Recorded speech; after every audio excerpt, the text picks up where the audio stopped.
जुल्म पर जुल्म तुम कर रहे हो, कांपेगी जमीन तो फिर क्या होगा।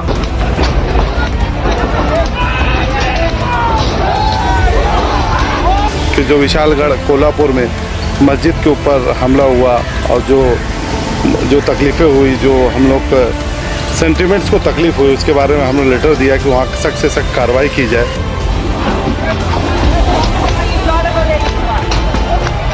अभी जैसे इलेक्शन के बाद लोकसभा मॉब लिंचिंग हुई, मस्जिद का मसला हुआ, तो मैं इंडिया अलायंस के जो लोग हैं उनसे कहना चाहता हूँ कि अब आवाज़ आपको उठानी पड़ेगी। हम लोग अल्पसंख्यक नहीं हैं, हम लोग मुसलमान हैं। नाम लीजिए, आप नाम लेने से डर रहे हैं हमारा।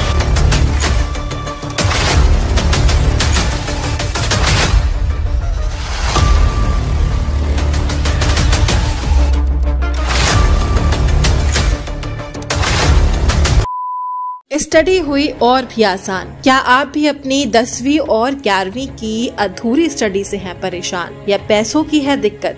आज ही ज्वाइन करें doctor APJ Abdul Kalam scholar of school and junior college. यहाँ आपको स्कूल और कॉलेज की हर फैसिलिटी मिलेगी निहायत ही कम फीस में। एड्रेस है Nashik road near Arif garden, RN tower के ग्राउंड फ्लोर। मोबाइल नंबर है 8600272278।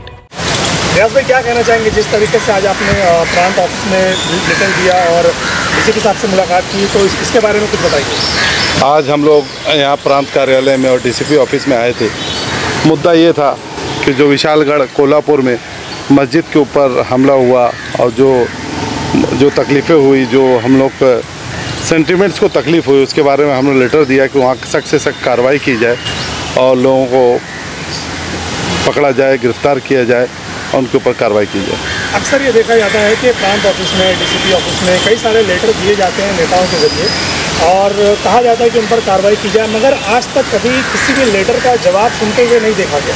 ये आपको बता दूं, आज हमारे DCP साहब ने हमको बताया कि 25 लोगों की लगभग गिरफ्तारी हो गई वहाँ पे कोल्हापुर में और कार्रवाई हुई।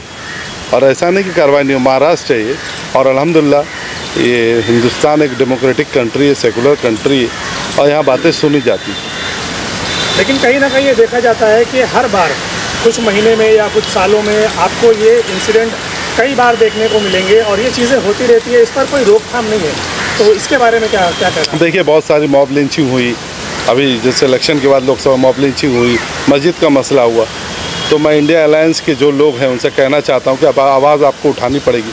हम लोग अल्पसंख्यक नहीं हैं, हम लोग मुसलमान हैं। नाम लीजिए, आप नाम लेने से डर रहे हैं हमारा। आप लोगों को कहीं ना कहीं आगे बढ़कर आवाज़ उठानी पड़ेगी हम लोग के लिए। आप अपना स्टैंड क्लियर कीजिए, हम लोग भी अपना स्टैंड क्लियर करेंगे। कांग्रेस पार्टी ये कहती है कि हम मुसलमानों के साथ है, लेकिन सुनने में आया कि वहाँ का MP भी है, लेकिन उनकी तरफ से कोई प्रतिक्रिया? शाहू महाराज जी जो हैं वहाँ पे MP है, उनके लड़के जो है वही मूवमेंट के चला रहे थे, कार्रवाई कर रहे हैं लोग। तो इंडिया अलायंस है, जो राहुल गांधी जी हैं और जो लोग हैं इनके लीडर्स हैं, वो कार्रवाई करेंगे अपने हिसाब से।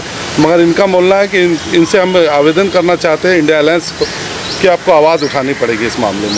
तो क्या लगता है आज आपके इस जो आपने कदम उठाया है कि प्रांत को लेटर दिया है और DCP साहब से बात की है, तो इस पर कितना असर पड़ेगा? मैं अपने ज़मीर की आवाज़ पे यहाँ पर आया हूँ और कोशिश कर रहा हूँ और इंशाअल्लाह अल्लाह ताला चाहे तो रिजल्ट कुछ ना कुछ अच्छा ही आएगा। ऐसा भी देखा गया कि अभी तक सिर्फ आप ही ने यहाँ पर किया है और भी कई सारी पार्टियाँ हैं भिवंडी शहर में, तो क्या उन्हें मुसलमानों का दर्द नज़र नहीं आता? इसके बारे में क्या कहेंगे? भाई मैं शुरू से कहता हूँ, हम लोग अपना काम करते चलते, दूसरे लोगों का क्या मामला है हमको उससे कोई लेना देना नहीं। दूसरे लोग को आना चाहिए। रियाज भाई, क्या कहेंगे कि मुद्दे पे जो है आप लोग? देखिए, जब से हिंदुस्तान में नई हुकूमत का गठन हुआ है, वो जिस दिन शपथ ली गई हुकूमत की, मोदी जी ने शपथ ली, उस दिन से लेके आज तक अलग अलग जगह मुसलमानों की मॉब लिंचिंग की गई। अदर स्टेट में तकरीबन 5 से 7 मॉब लिंचिंग हुई।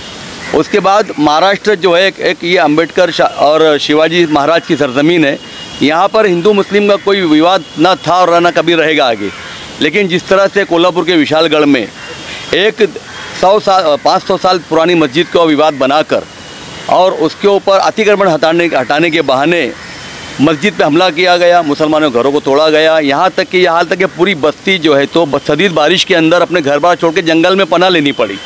और सबसे दुख की बात यह है कि सब पुलिस प्रशासन के सामने पुलिस वहाँ खड़ी हुई थी, आप वीडियो में देख सकते हैं।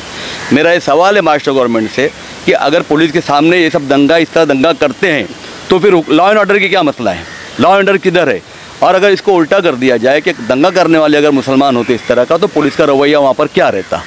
ये तमाम चीज़ें देख के ऐसा लग रहा है कि महाराष्ट्र के अंदर जो आने वाले इलेक्शंस हैं उसको देखते हुए कहीं ना कहीं पे हुकूमत इसमें इन्वॉल्व है। और सबसे बड़ी बात, इंडिया अलायंस के वहाँ पे जो हमारे खासदार है वो कांग्रेस के हैं, और कांग्रेस के खासदार का बेटा संभाजी राजे वो, और एक रविंद्र पडवल जो एक संस्था चलाता है, और एक लेडी थी उसने ठाकुर, उसने 15 दिन पहले वीडियो निकाला इस तरह का, और उन्होंने उनकी सरबराही की, और पूरा वहाँ पे इस तरह का मुसलमानों के साथ जो सलूक किया गया वो दुर्भाग्य से हमने अपनी आंखों से देखा। और मस्जिद के ऊपर चढ़ के हथौड़े से मस्जिद तोड़ी जा रही थी। आप इसको एक छोटा वाक़या नहीं बोल सकते।